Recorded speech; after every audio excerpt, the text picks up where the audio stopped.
Баршаңызға сәлем.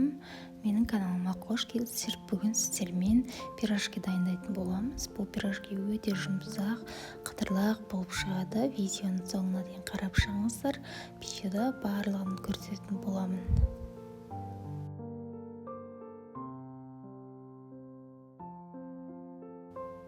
Бізге ең алдымен жылы суымыз қажет, және де мен айран қостым.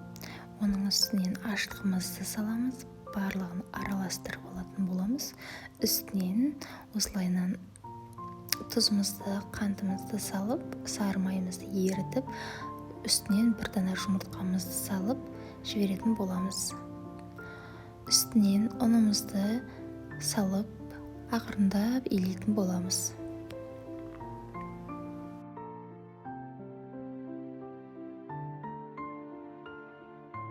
Қамырымызды илеп болған соң, үстінен кішкене сұйық майды құйып, қайдара илеп, бетін жауып, көтерілгенін күтетін боламыз.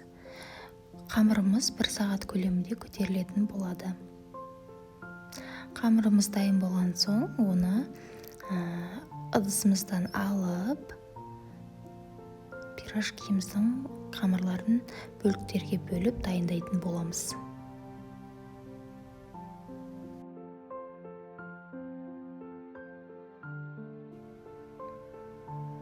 Мен осылайынан қолымен бөліп дайындап ала салдым. Енді сіздер өздеріңіз жайып дайындасаңыздар да болады. Оқтаумен кімге қалай ыңғайлы, солай жасасаңыздар болады. Барлық қамырларымызды осылайынан ыдысымызға бөліп дайындап қоятын боламыз. Сосын пакетімізбен или пищевой пленкамен бетін жауып қоямыз. Көтерілгенін күтеміз. Қамырымыз дайын болам дегенше ішіне салмасын дайындайтын боламыз. Бізге картошка керек. Картошканы суға қайнатып, езіп, жақсылап, үстінен осылайынан мен пиязымызды қуырып, салып жібердім. Әдемі дәм беру үшін барлығын араластырып, тұзымызды, бұрышымызды, майымызды, сүтімізді құйып дайындап аламыз. Қамырымыз осындай әдемі болып көтеріледі. Сосын барлығын бір-бірден осылайынан жайып, үстіне осындай жаңағы картошкамызды салып, әдемілеп түйіп шығатын боламыз.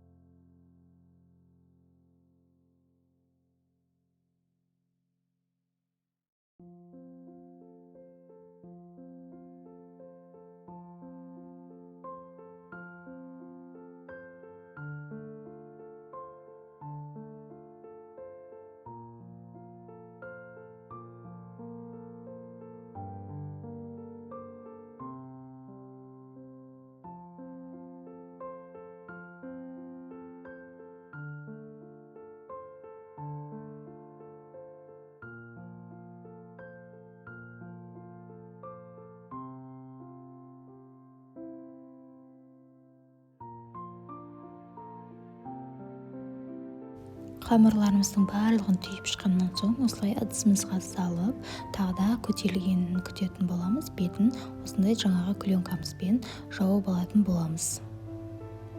Қамырымыз дайын болғаннан соң, қызып тұрған майымызға бір-бірден салып, ақырындап баяу отта пісіретін боламыз. Енді екінші бетін қызартып пісіріп алатын боламыз.